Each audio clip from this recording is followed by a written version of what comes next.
దార్శనిక నేత, ప్రగతి విధాత, భారత అభివృద్ధి గమనంలో నవశకానికి నాంది పలికిన ప్రదాత, మాజీ ప్రధాని భారతరత్న అటల్ బిహారీ వాజ్పేయి కాంస్య విగ్రహ ఆవిష్కరణ విశాఖ బీచ్ రోడ్లోని పార్క్ హోటల్ కూడలో ఘనంగా జరిగింది. అటల్ మోడీ సుపరిపాలన యాత్ర పేరుతో ఏపీ బీజేపీ అధ్యక్షులు పివిఎన్ మాధవ్ చేపట్టిన యాత్ర విశాఖలో నిర్వహించి సభాస్థలికి చేరుకున్నారు. ఈ సందర్భంగా భారీ సమావేశం ఏర్పాటు చేశారు. బీజేపీ జిల్లా అధ్యక్షులు పరశురామరాజు అధ్యక్షతన జరిగిన ఈ సమావేశంలో కేంద్ర హోంశాఖ సహాయ మంత్రి బండి సంజయ్ కుమార్, మంత్రి సత్యకుమార్, బీజేపీ రాష్ట్ర అధ్యక్షుడు పివిఎన్ మాధవ్, విశాఖ ఎంపీ శ్రీభరత్, మేయర్ పేలా శ్రీనివాసరావు, ఎమ్మెల్యేలు విష్ణుకుమార్ రాజు, గంటా శ్రీనివాసరావు, గణబాబు, వెలగపూడి రామకృష్ణబాబు, బీజేపీ రాష్ట్ర కోశాధికారి ఎం నాగేంద్ర, కార్యదర్శులు కేతినేని సురేంద్రమోహన్, విశాఖ జిల్లా బీజేపీ అధ్యక్షులు పరశురామరాజు, సుహాసిని, ఆనంద్ తదితరులు పాల్గొన్నారు. ఈ సందర్భంగా నాయకులు మాట్లాడుతూ, ప్రధానిగా వాజ్పేయి భారత్ను స్వతంత్ర సంపన్న ఆత్మనిర్భర దేశంగా మార్చడానికి బాటలు వేశారన్నారు. దేశ ప్రయోజనాల విషయంలో వాజ్పేయి ప్రధానిగా కాకుండా ఒక సంస్కర్తలా పనిచేశారని, మచ్చలేని రాజకీయ జీవితం గడిపి పూర్తి ప్రదాతగా నిలిచారని కొనియాడారు. వాజ్పేయి శత జయంతి జరుపుకోవడం గొప్ప విషయమని పేర్కొన్నారు. అంతకుముందు నగరంలో బీజేపీ శ్రేణులు భారీ వాహన ర్యాలీ నిర్వహించారు. శ్రీకాకుళం, విశాఖపట్నం, విజయనగరం జిల్లాల యువజన నాయకులు పెద్ద ఎత్తున పాల్గొని కార్యక్రమాన్ని విజయవంతం చేశారు. కేంద్ర హోంశాఖ సహాయ మంత్రి వర్యులు శ్రీ బండి సంజయ్ కుమార్ గారు విగ్రహావిష్కరణ రిమోట్ ద్వారా చేయడం జరుగుతుంది.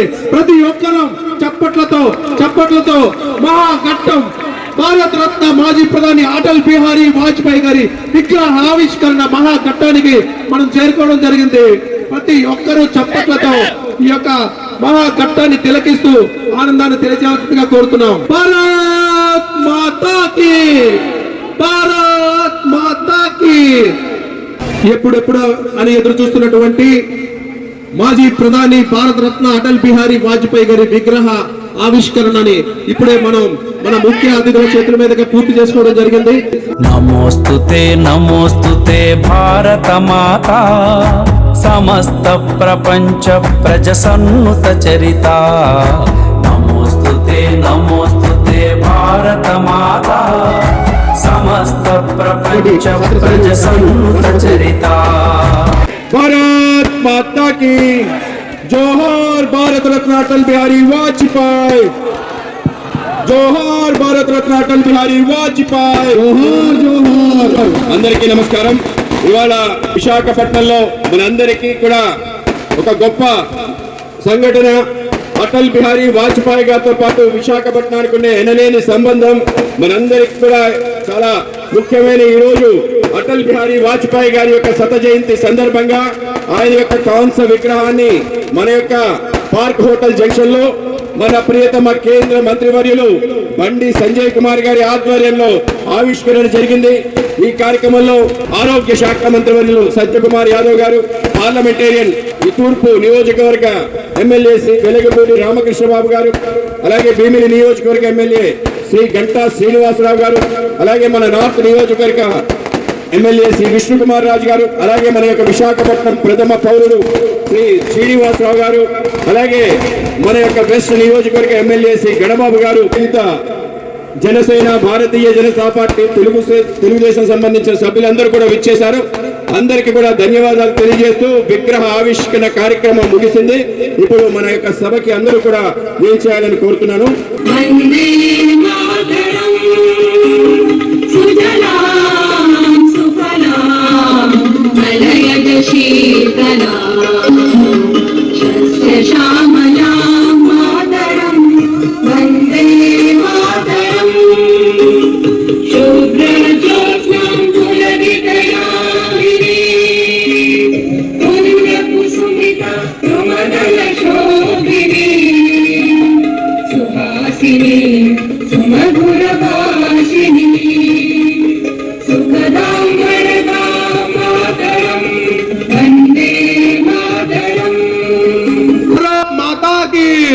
జోహార్ శ్రీ అటల్ బిహారీ వాజ్పేయి. ఇప్పుడు మన భారత మాజీ ప్రధాని, మన భారతీయ జనతా పార్టీ మొదటి అధ్యక్షులు భారతరత్న శ్రీ అటల్ బిహారీ వాజ్పేయి గారి ఆశయాలకు మన గౌరవ ప్రధానమంత్రి నరేంద్ర మోడీ గారి సుపరిపాలనలో ప్రజలకు తీసుకెళ్లే మహాసంకల్పంతో డిసెంబర్ 11న ధర్మవరంలో ప్రారంభమైన అటల్ మోడీజీ సుపరిపాలన యాత్ర మన విశాఖపట్నం చేరుకుంది. ఈ సందర్భంలో విశాఖ జిల్లా బీజేపీ నాయకులందరూ, అలాగే కూటమి నాయకులు, అలాగే విశాఖ ప్రజలందరి తరఫున ఈ యాత్రకు స్వాగతం, సుస్వాగతం. అత్యంత గర్వకారమైన రోజు. ఎందుకంటే ఈ భారతరత్న అటల్ బిహారీ వాజ్పేయి గారి 100వ జయంతి వేడుకల్లో ఆయన పేరుతో ఈ రోజు సుపరిపాలన యాత్ర మన విశాఖ రావటం, ఆ మహానేత కాంస్య విగ్రహాన్ని ఇక్కడ విశాఖపట్నంలో ఆవిష్కరించడం, మీ అందరి సమక్షంలో ఈ కార్యక్రమం జరిపోవటం చాలా చారిత్రక ఘట్టం. సుపరిపాలన అంటే ఏంటో మాటల్లో కాదు చేతల్లో చూపించిన మహానేత మన అటల్ బిహారీ వాజ్పేయి గారు. ఆయన అమలు చేసిన విధానాలు, సంస్కరణలే అభివృద్ధికి పునాది. వాజ్పేయి గారి దూరదృష్టిని నేడు మన ప్రధానమంత్రి దేశమంతా విస్తరింపజేస్తున్నారు. వాజ్పేయి గారి గురించి చెప్పుకుంటూ పోతే చాలా ఉన్నాయి.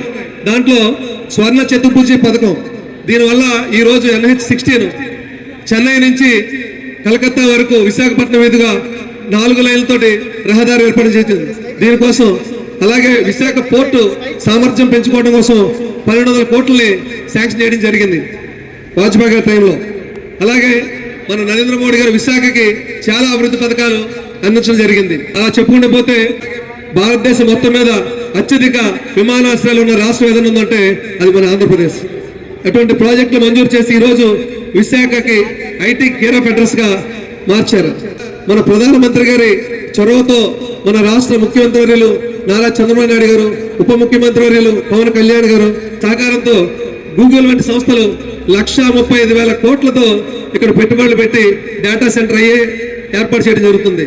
అలాగే మన అటల్జీ చూపించిన మార్గంలో మన మోడీజీ నాయకత్వంలో విశాఖ వికసిత భారత్ గేటుగా మారుతుందని తెలియజేస్తూ ఈ కార్యక్రమానికి ముఖ్య అతిథిగా వచ్చేసినటువంటి శ్రీ బండి సంజయ్ కుమార్ గారిని సభోద్దేశించి మాట్లాడుతూ కూర్చున్నాం.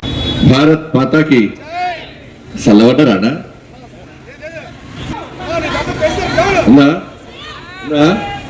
రెండు చేతులు గట్టిగా రాలే వల్ల భారత్ మాతాకి జోష్. అబ్బో విశాఖలు డేంజర్ బాగా.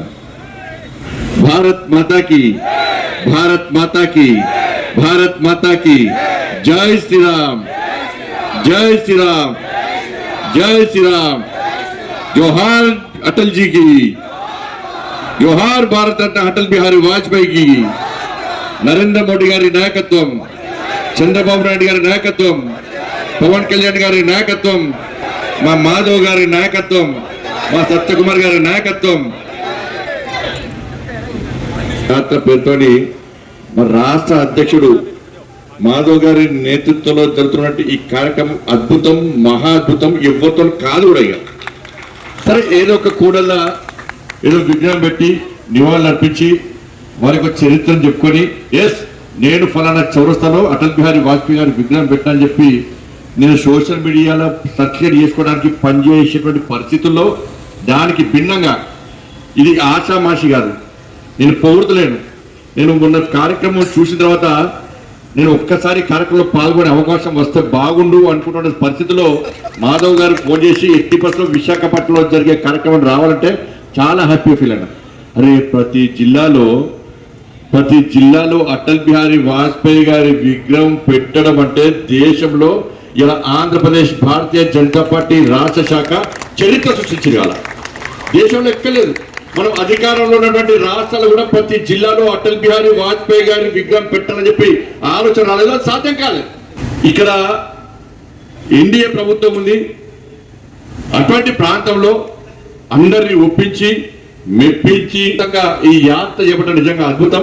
నిజంగా ఈ యాత్రకు సహకరించినటువంటి రాష్ట్ర ముఖ్యమంత్రి చంద్రబాబు నాయుడు గారికి, ఉప ముఖ్యమంత్రి పవన్ కళ్యాణ్ గారికి, భారతీయ జనతా పార్టీ నాయకులకు, జనసేన నాయకులకు, టీడీపీ నాయకులకు అందరూ కూడా హృదయపూర్వక ధన్యవాదాలు, అభినందనలు. అనేక సందర్భం గతంలో వచ్చినా అంతకుముందు వచ్చినప్పుడు అల్లా గుండె ఉప్పొంగుతారు. ఏదో తెలియని అనుభూతి, ఏదో మహిమ ఉందండి ఇక్కడ, ఏదో మహిమ ఉంది. అందుకే బీపీ షుగర్ ఉన్న వాళ్ళందరికీ వచ్చి 2 రోజులు పోతే బీపీ పోతే షుగర్ పోతుంది. వాళ్ళకి ఏం టాబ్లెట్స్ అవసరం లేదు. ఇదనేది ఒక సముద్రమే కాదు, ఇది ప్రేమకు తీరం. ఇలా పోరాటాల పురుటిగడ్డ ఈ విశాఖ గడ్డ. నాటి స్వాతంత్ర్య ఉద్యమం నుంచి నేటి ఉపాధి పోరాటాల వరకు కూడా మీరు చేసిన పోరాటాలు మీ స్ఫూర్తి తరతరాలకు ఆదర్శం ఉన్న విషయంలో ఎలాంటి సందేహం లేదని వాస్తవం. ఎందుకంటే నేను విశాఖపట్నం చరిత్ర విన్నా నేను.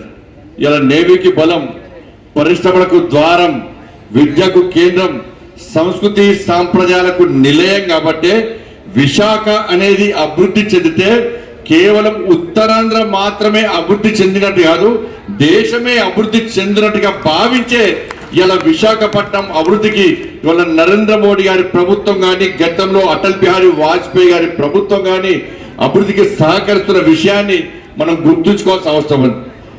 ఇవాళ మీ అందరు గొప్ప వ్యక్తులు, ఎందుకంటే ఈ దేశంలో మొట్టమొదటిసారి భారతీయ జనతా పార్టీకి మేయర్ను అందించినటువంటి గొప్ప ప్రాంతం ఈ విశాఖపట్నం. ఇటువంటి ఈ పవిత్ర గడ్డ మీద ఇవాళ నాకు ఆ మహనీయుడు, మనందరి స్ఫూర్తి ప్రదాత అయినటువంటి అటల్ బిహారీ వాజ్పేయి గారి యొక్క విగ్రహ ఆవిష్కరణ కార్యక్రమంలో నా చేతుల ద్వారా ఆవిష్కరించినటువంటి అదృష్ట అవకాశం నా పూర్వజన్మ సుకృతంగా నేను భావిస్తున్నాను. గొప్ప వ్యక్తి నేనే. చాలా మంది చెప్పారు వారి గురించి. అనేక పదవులు అనుభవించండి. పదవికి గౌరవం తెచ్చిన వ్యక్తి కాదు, పదవికి గౌరవం నేర్పిన వ్యక్తి అటల్ బిహారీ వాజ్పేయి గారు కాదు. ఎక్కడెక్కడో అక్కడ మధ్యప్రదేశ్లో మనకు ఊరు తెలియదు, మనకు పేరు తెలియదు. మధ్యప్రదేశ్లో ఒక గ్వాలియర్లో ఒక సాధారణ కుటుంబంలో నివసించిన పుట్టిన వ్యక్తి అటల్ బిహారీ వాజ్పేయి గారు. ఆయన పైసల్లో అధికారం లేదు, అనుకున్న వారసత్వం లేదు, పుట్టినప్పటి నుంచి కన్నీళ్ళే. ఇద్దరు విశాఖ తెలిసి కదా, విశాఖ కన్నీళ్లు చూసిరు మీరు, కష్టాలు చూసిరు మీరు, ఇబ్బందులు పడ్డారు, నష్టాలు పడ్డారు. కానీ ఏ కూడా విశాఖపట్నం ప్రజలు ఎప్పుడు కూడా బాధపడలే. అవసరం వస్తే సముద్రం లెక్క ఉప్పొంగుతారు మీరు. కానీ మీ ముఖాల లోపల చిరునవ్వు చూసిన తర్వాత మీరు చూపించే ఆప్యాయత, అభిమానం ఎప్పుడు మర్చిపోలేరన్న. అందుకే వాజ్పేయి గారు, విశాఖపట్నం ప్రజల పరిస్థితి ఏదో వాజ్పేయి గారు కూడా గదే పరిస్థితి. కన్నీటితో నేను బాల్యం ప్రారంభమైంది. చాలా మంది అనుకున్నారు, అదే ఈ సాధారణ కుటుంబంలో పుట్టే వ్యక్తి అటల్ బిహారీ వాజ్పేయి గారు ఎప్పుడన్నా దేశాన్ని ఏల్తాడా, దేశాన్ని పాలిస్తాడా, దేశాన్ని రక్షిస్తాడా అని చెప్పి ఎవ్వరు ఊహించలే. అటువంటి గొప్ప వ్యక్తి ఈరోజు దేశాన్ని పాలిస్తున్నట్టే ఒక ప్రచారంగా ప్రారంభించిన జీవితమే నిజంగా దేశం. దీని ప్రధాన కారణం రాష్ట్రీయ స్వయం సేవక్ సంఘ్. రాష్ట్రీయ స్వయం సేవక్ సంఘ్ ఒక సంస్థ కాదు, అది ఈ దేశం కోసం, ఈ ధర్మం కోసం, ఈ సమాజం కోసం దేనికైనా తన ప్రాణాన్ని అర్పించమని చెప్పేటువంటి ఒక తపస్సు గల సంస్థ ఇలా రాష్ట్రీయ స్వయం సేవక్ సంఘ్. అలాంటి రాష్ట్రీయ స్వయం సేవక్ సంఘ్లో ప్రచారంగా జీవితాన్ని ప్రారంభించి దేశాన్ని నమ్ముకొని, ఈ దేశ ప్రజలు నమ్ముకొని ఒక డొక్కు స్కూటర్ మీద దేశం అంతా తిరిగి 2 స్థానాలకే పరిమితమైనటువంటి భారతీయ జనతా పార్టీని 3 సార్లు అధికారంలోకి తీసుకొచ్చడానికి గొప్ప మహనీయుడు అటల్ బిహారీ వాజ్పేయి గారు. ఇంతకు చాలా మంది వక్తలు చెప్పారు, అటల్ బిహారీ వాజ్పేయి గారికి కేవలం భారతీయ జనతా పార్టీ మాత్రమే కాదు, ఒక వర్గానికి సంబంధించిన ప్రజలే కాదు, మన ప్రత్యర్థి కాంగ్రెస్ పార్టీ కూడా ఆ రోజు ఐక్యరాజ్య సమితిలో ఇవాళ సభ్యునిగా, ఐక్యరాజ్య సమితి వేదికగా ఈ దేశం యొక్క గొప్పతనాన్ని, ఈ దేశానికి సంబంధించినటువంటి అనేక విషయాలను ప్రపంచానికి చాటేటువంటి సందర్భంలో ఆ రోజు ఒక పార్టీ మాట్లాడే కాదు, ఒక దేశం మాట్లాడేటువంటి ఆ పవిత్రమైనటువంటి ఆ సభకు ఇలా అప్పుడు కాంగ్రెస్ పార్టీ అటల్ బిహారీ వాజ్పేయి గారిని ఇవాళ సభ్యునిగా పంపిస్తే ఈ దేశం యొక్క గొప్పతనాన్ని ప్రపంచానికి చాటడానికి ఒక మహనీయుడు అటల్ బిహారీ వాజ్పేయి గారు. ఇలా వారి స్పీచ్ అంటే పార్లమెంట్ లో వాజ్పేయి గారు మాట్లాడుతున్నట్టే కాంగ్రెస్ తోనే కాదు, కరడుగట్ట కమ్యూనిస్టులు కూడా పార్లమెంట్ కి వచ్చి వారి స్పీచ్ ని విని వాళ్ళ ఆనందాన్ని వ్యక్తపరిచేస్తున్నటువంటి సందర్భం చూస్తుంటే నిజంగా అటువంటి గొప్ప వ్యక్తి ఈ రోజు మన మధ్య లేకపోవడం నిజంగా మన దురదృష్టంగా మనం భావించాల్సిన అవసరం ఉంది. అటువంటి వ్యక్తి భారత్ మాతా కీ, భారత్ మాతా కీ, మాతరం మాతరం, మాతరం మాతరం, ఆతరం ఈతరం. జోహార్ భారత రత్న అటల్ బిహారీ వాజ్పేయి, జోహార్ భారత రత్న అటల్ బిహారీ వాజ్పేయి. అందరికీ నమస్కారం. ఇవాళ ఒక అద్భుతం జరుగుతుంది. ఒక 9 అడుగుల అటల్ బిహారీ వాజ్పేయి గారి విగ్రహం మన ప్రాంతానికి వన్నె తెచ్చి మన ప్రాంతానికి అనేక రకాల అభివృద్ధి కార్యక్రమాలు చేసి దేశంలోనే ప్రపంచంలోనే మేటి మగధీరుడిగా ప్రఖ్యాతకాంచిన అటల్జీ విగ్రహం మా స్వస్థలం విశాఖపట్నంలో ఆవిష్కరించుకునే ఒక అద్భుత భాగ్యం రావటం, ముఖ్యంగా మా నాన్నగారు పివి చలపతిరావు గారికి అత్యంత సన్నిహితంగా మెలిగి ఆయన యొక్క కోరిక కూడా 2018లో ఆయన పరమపదించిన తర్వాత ఆయన విగ్రహం ఎలాగైనా విశాఖపట్నంలో పెట్టాలి అని చెప్పి ఆయన యొక్క కళని సాకారం చేసే విధంగా ఈ రోజు ఈ కార్యక్రమం జరగటం నా పూర్వజన్మ సుకృతంగా మా నాన్నగారి ఆత్మ తప్పకుండా శాంతిస్తుంది, ఆనందిస్తుంది. అటువంటి ఒక గొప్ప విగ్రహం ఇవాళ మనం ఏర్పాటు చేసుకోవడం జరిగింది. అది కేవలం విగ్రహం కాదు, ఒక స్ఫూర్తి ప్రేరణగా మనందరికీ నిలుస్తుంది. ఇవాళ ఈ కార్యక్రమం మోడీ సుపరిపాలన యాత్రని ఈ కార్యక్రమానికి పేరు పెట్టి 26 జిల్లాల్లో 26 కాంస విగ్రహాలు ఏర్పాటు చేసి ప్రతి జిల్లాకి ఒక స్ఫూర్తి ప్రేరణగా నిలాలని ఆలోచన చేసి ఇవాళ యొక్క యాత్ర ఇవాళ విశాఖపట్నం రావటం చాలా ఆనందకరించే విషయం.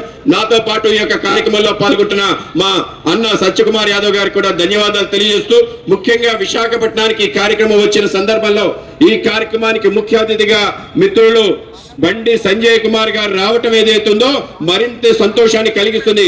ఆయనతో కలిసి మేము యువమోర్చాలో పనిచేయడం జరిగింది. నేను ప్రధాన కార్యదర్శి ఉంటే ఆయన మాకు ఉపాధ్యక్షుడిగా ఉన్నాడు, తర్వాత జాతీయ కార్యదర్శిగా అయ్యాడు.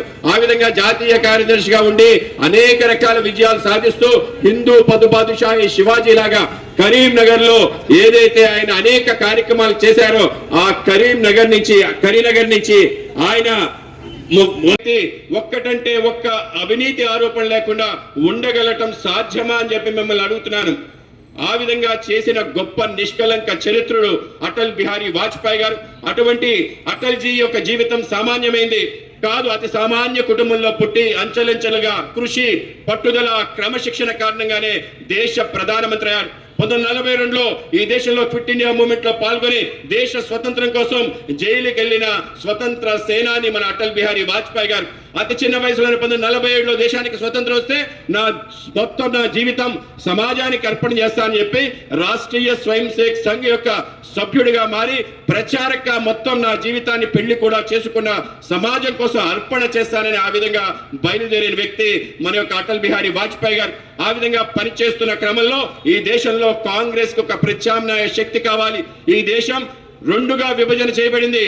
మత ఆధారంగా పాకిస్తాన్, ఇండియా ఏర్పడింది. మరొకసారి ఈ దేశంలో ఆ విధంగా విభజన జరగడానికి అవకాశం లేదు.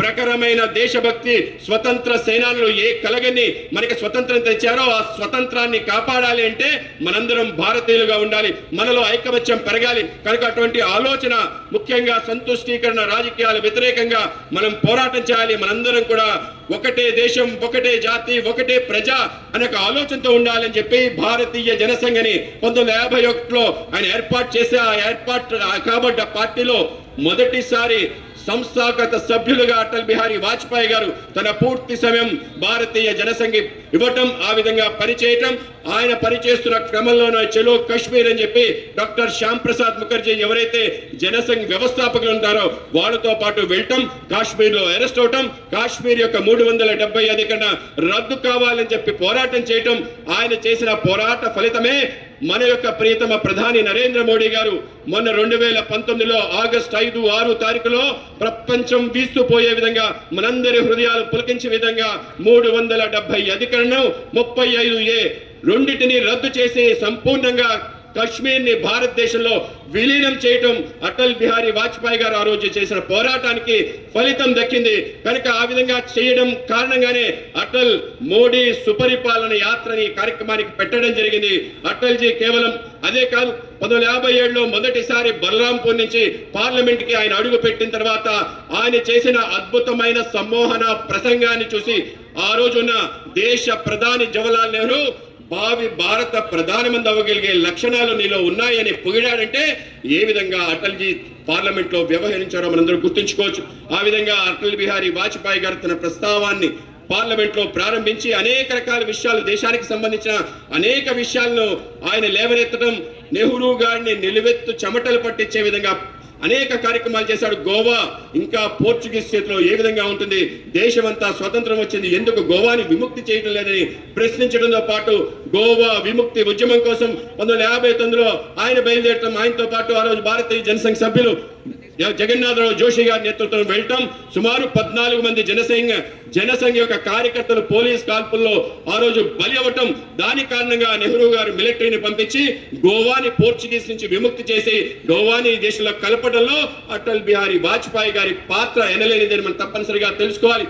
అని చెప్పి 1961లో మాట్లాడటం జరిగింది. ఎందుకు మాట్లాడాడంటే ఆ రోజు మన ప్రాంతంలో చైనా వాళ్ళు దురాక్రమణ చేసి ఆక్సాసిన్ అనే ప్రాంతాన్ని ఆక్రమించుకుంటే ఆ భూభాగాన్ని మీరు ఏ విధంగా వాళ్ళ చేతికి పోయేటట్టు చేశారని చెప్పి నెహ్రూని పార్లమెంట్ లో నిలదీస్తే నెహ్రూ గారు అన్నారు, ఆ యొక్క ఆక్సాసిన్ అనే ప్రాంతం ఏదైతుందో దేనికి పనికిరాని మట్టి గడ్డ, అక్కడ 365 రోజులు మంచు ఉంటుంది తప్ప ఇంక దేనికి పనికిరాదు, కనుక ఆ భూభాగం మన దగ్గర ఉంటే ఏమిటి పోతే ఏమిటి అని చెప్పి అత్యంత నిర్లజ్జగా మాట్లాడితే అటల్ బిహారీ వాజ్పేయి గారు లేచి నిలబడి భారతదేశం అంటే ఏమనుకున్నావు, ఈ యొక్క భూమి పవిత్ర భూమి అంటే ఏమనుకున్నావు, ఈ భూమి పట్ల నీకుండే అభిప్రాయం ఇంత లోపభూయిష్టంగా ఉందని చెప్పి నిలదీయటం జరిగింది.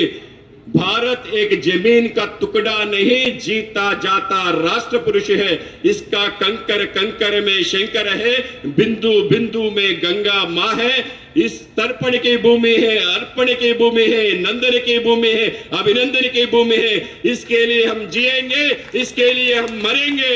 ఈ యొక్క భూమి అంటే మామూలు మట్టిగడ్డ కాదు, ఇది జగత్ జనని, ఒక రాష్ట్ర పురుషుడు.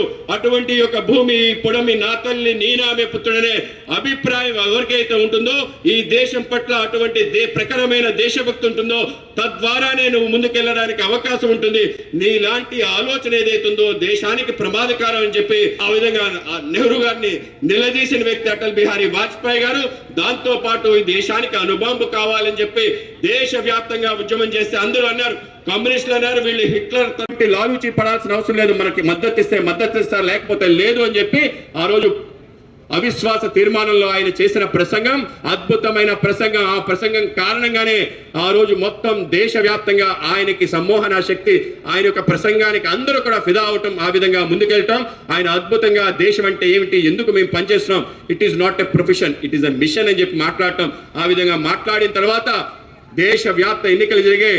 ఆ రోజు చంద్రబాబు నాయుడు గారితో కూడా కలిసి 1999లో ఒక అద్భుత విజయాన్ని సాధించి 353 సీట్లు ఎన్డీఏ గెలిచి అటల్ బిహారీ వాజ్పేయి గారు 3వసారి ప్రధానమంత్రి అవ్వటం జరిగింది. 13 నెలల ప్రధాన మంత్రిగా ఉన్నప్పుడు పోఖ్రాన్ తర్వాత జరిగిన కార్గిల్ యొక్క యుద్ధానికి సంబంధించిన విజయం, దాని తర్వాత 99 నుంచి 2004 వరకు జరిగిన ఏదైతే అద్భుతమైన పరిపాలన ఉందో దేశ చరిత్రలో సువర్ణ అధ్యయనంలో లిఖించగలరు అనేక రకాల విజయాలు. ఇందాక అందరూ పెద్దలు చెప్పారు ఏం చేశారని, అన్ని అద్భుతమైన క్రియలు. ఇప్పుడు కేంద్రంలో రాష్ట్రంలో డబుల్ ఇంజన్ ఎన్డీఏ సర్కార్ వచ్చిన తర్వాత రాష్ట్రంలో అభివృద్ధి సంక్షేమం ఏ రకంగా పోతున్నాయో నేను మీకు ప్రత్యేకంగా చెప్పాల్సిన అవసరం లేదు. చాలా మంది అక్క చెల్లెలు అక్కడ ఉన్నారు. మీ అందరికి ఇంకో పథకం గురించి నేను గుర్తు చేయాలి. ఏందా పథకం? స్త్రీ శక్తి. వేదిక మీద ఉన్న పెద్దలందరికీ నమస్కారం.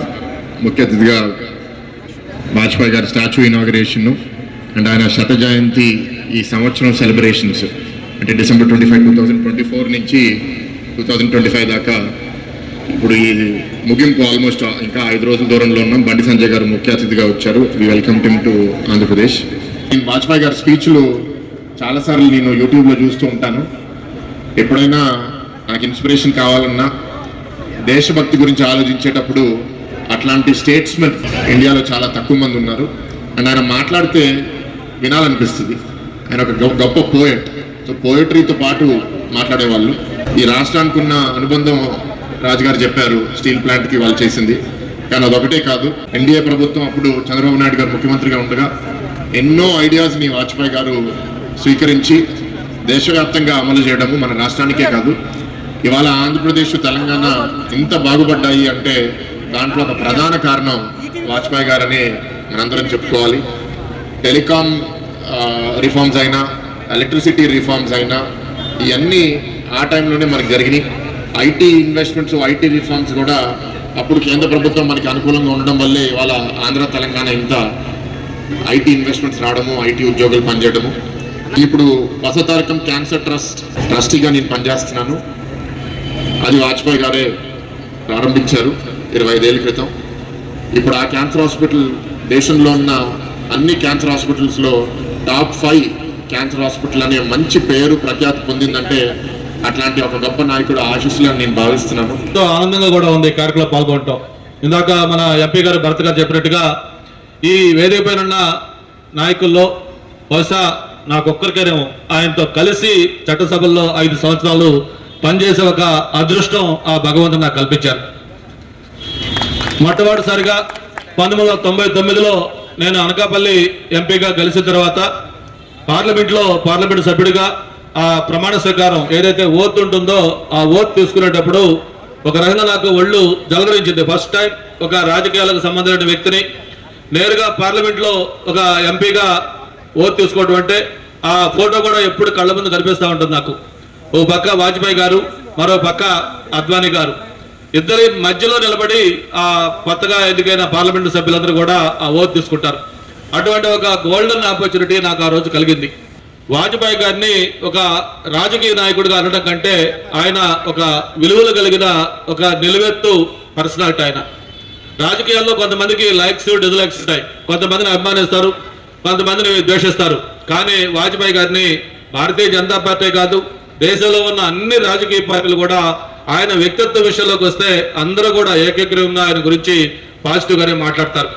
మరి ఆయన ఎలాంటి ఒక స్వచ్ఛమైన ఆలోచనలతోటి, స్వచ్ఛమైన మనసుతోటి నేను 5 సంవత్సరాలు కూడా చూశాను. అంతకుముందు 13 రోజులు ఒక టర్మ్ ప్రధానమంత్రిగా, అలాగే 13 నెలలు ఇంకొక టర్మ్ ప్రధానమంత్రిగా, ఆ తర్వాత ఫుల్ టర్మ్ 5 సంవత్సరాలు ఒక 3-4 నెలల ముందు అడ్వాన్స్ ఎలక్షన్ తప్ప దాదాపు ఫుల్ టర్మ్ ప్రధానమంత్రిగా.